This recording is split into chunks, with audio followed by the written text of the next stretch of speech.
గంటా గారి కోటలో అవంతి శ్రీనివాస్ గారు పాగా వేస్తున్నాడంట.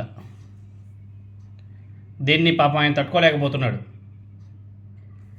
ఇద్దరు మిత్రులను ఒక సీటు విడదీసిందంటే ఆశ్చర్యం అసలు ఉండదు. ఎందుకంటే ఇదంతా కూడా రాజకీయాలు కాబట్టి, ఇది పక్కా రాజకీయం. అందువల్ల ఎవరైనా తమ సొంత ప్రయోజనాలే చూసుకుంటారే తప్ప తమ్ముడు, అన్న, స్నేహితుడు రాజకీయాలు పనికిరావు. 2009లో భీమిలి నుంచి ప్రజారాజ్యం పార్టీ తరఫున ఎమ్మెల్యేగా పోటీ చేసి తొలిసారి గెలిచినటువంటి అవంతి శ్రీనివాసరావు గారికి అది సొంత సీటు.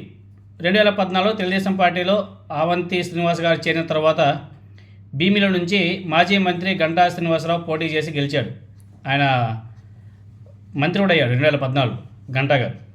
అయితే 2019లో ఆ సీట్ నుంచి అవంతి ఎమ్మెల్యేగా పోటీ చేస్తారని, అందుకే ఆయన అనకాపల్లి నుంచి 2014లో ఎంపీగా పోటీ చేయడానికి సుముఖత వ్యక్తం చేశాడు అనేసి అప్పట్లో వార్తలు అయితే గట్టిగా వచ్చాయి.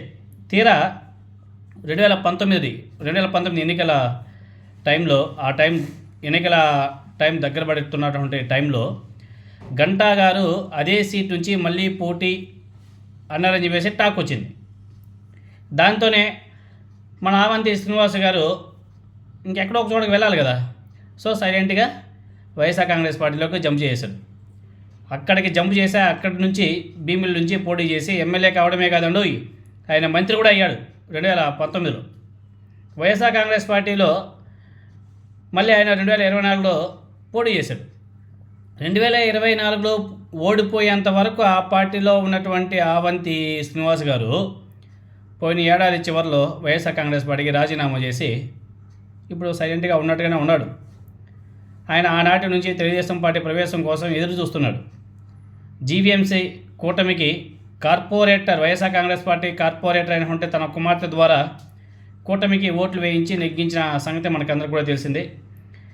అది ఆయన కొంచెం తెలుగుదేశం పార్టీలో చేరడానికి కూడా ఎంట్రీ దొరికిందని చెప్పేసి అనుకున్నాడు. త్వరలోనే ఆయన పసుపు కండువా కూడా కప్పుకోబోతున్నాడని చెప్పేసి టాక్ అయితే వినిపిస్తుంది. ఇది ఒకనాటి దోస్త్ గంటా గారికి ఇష్టం ఉన్నా లేకపోయినా హైకమాండ్ డెసిషన్ అనేసి చాలామంది అంటున్నారు.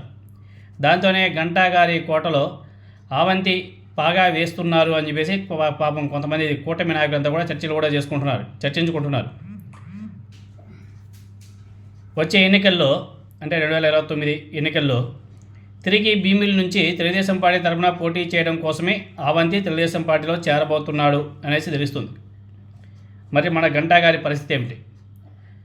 గంటా గారు వచ్చే ఎన్నికల్లో పోటీ చేస్తారా, లేకపోతే కుమారుడికి భీమిలి సీటు అడుగుతాడా, లేక వేరే చోటు చూసుకుంటాడా అన్నది ప్రస్తుతానికైతే తెలియదు.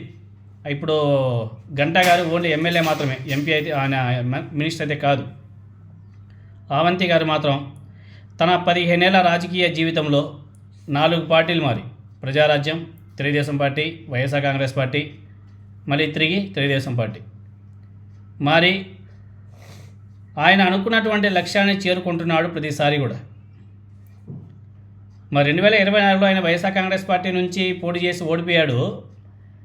మరి 2029లో మరి ఆయన పరిస్థితి ఏమిటి అనేది చూసుకోవాలి.